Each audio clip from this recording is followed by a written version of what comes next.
Hello and welcome to Heroes and Generals Tactics. A new way to see the battlefield. Tank Spotlight, Panzer Kampfwagen 5, Panther. Panther is a main battle tank. The Panther is a German medium tank, deployed during World War II on the Eastern and Western fronts in Europe. The Panther was intended to counter the Soviet T-34 and to replace the Panzer III and Panzer IV. Nevertheless, it served alongside the Panzer IV and the heavier Tiger I until the end of the war. It is considered one of the best tanks of World War II for its excellent firepower and protection, although its reliability was less impressive. The Panther was a compromise. While having essentially the same engine as the Tiger I, it had more efficient frontal hull armor, better gun penetration, was lighter and faster, and could traverse rough terrain better than the Tiger I. The trade-off was weaker side armor, which made it vulnerable to flanking fire. The Panther proved to be effective in open country and long-range engagements, but did not provide enough high-explosive firepower against infantry. The Panther was far cheaper to produce than the Tiger I, and only slightly more expensive than the Panzer IV. Key elements of the Panther design, such as its armor, transmission, and final drive, were simplifications made to improve production rates and address raw material shortages. The overall design remained somewhat over-engineered. The Panther was rushed into combat at the Battle of Kursk despite numerous unresolved technical problems, leading to high losses due to mechanical failure.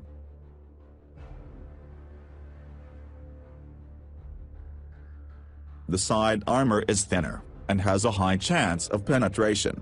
The side of the tank from the top has a thickness of 50 mm and the bottom of 40 mm. The side of the tank must be protected, because here are the most vital modules of the vehicle. The tracks of the tank are usually targeted for its immobilization. Being very easy to destroy, they are targeted for stopping the enemy from driving. Once one track is destroyed, the tank will begin to rotate in the direction of the destroyed track, being unable to move normally, and being hard to handle. If both tracks are destroyed, in this situation the tank can go forward without encountering the previous problem, the only thing being extremely low speed and acceleration. The frontal armor is the thickest, and its inclination makes it difficult to penetrate from long distances. It consists of the top plate that is 80 mm thick, the bottom plate 60 mm, the front armor of the turret is 110 mm, the same as the mantlet. The mantle is so thick that even from close distances it is difficult to penetrate, and almost all hits have a high chance of bounce. The frontal armor can only be penetrated by a large caliber cannon with APCR, from relatively small distances. This one, having a good angle and a thickness of 80 mm, is difficult to penetrate from large distances, this making the difference on the battlefield.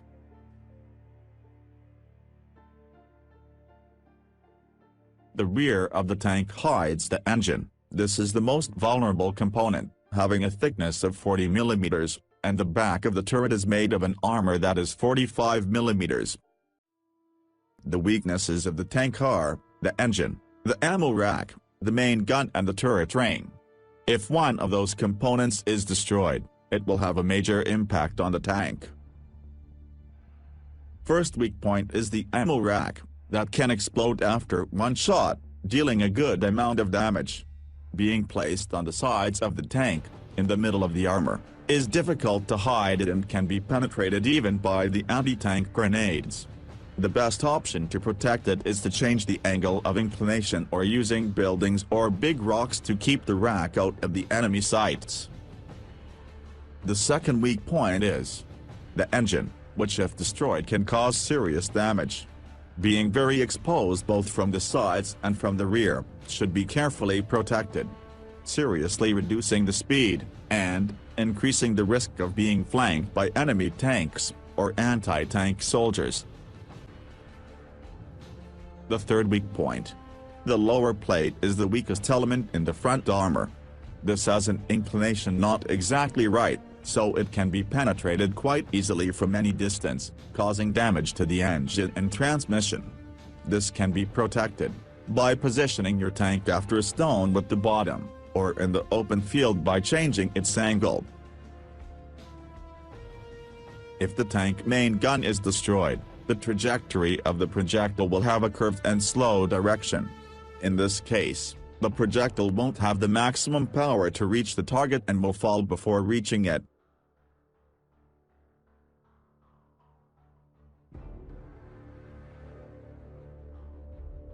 The turret ring helps with a 360-degree rotation. A complete rotation of the turret takes 22 seconds. If the turret ring is destroyed, it will have a slow motion that will hold for 1 minute and 44 seconds.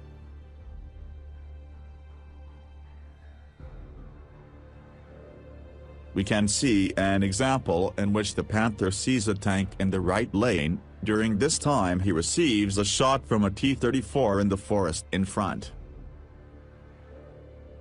Panther tilts his armor so that the Soviet tank cannot penetrate the bottom plate, which is the most vulnerable point in the front armor. Thus the Panther having a clean kill in which he took no damage from the T-34.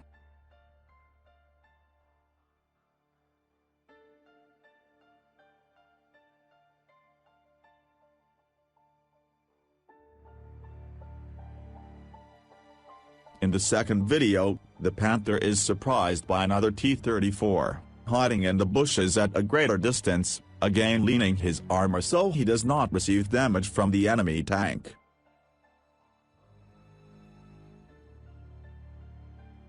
During all this time it is damaged by an anti-tank soldier, who fails to destroy the tank. Thus the Panther demonstrates the ability to survive in critical conditions, does not receive any major blow from the Soviet tank and manages to escape the anti-tank soldier. Thanks for watching Heroes and Generals Tactics. Please leave a like if you want to support the series.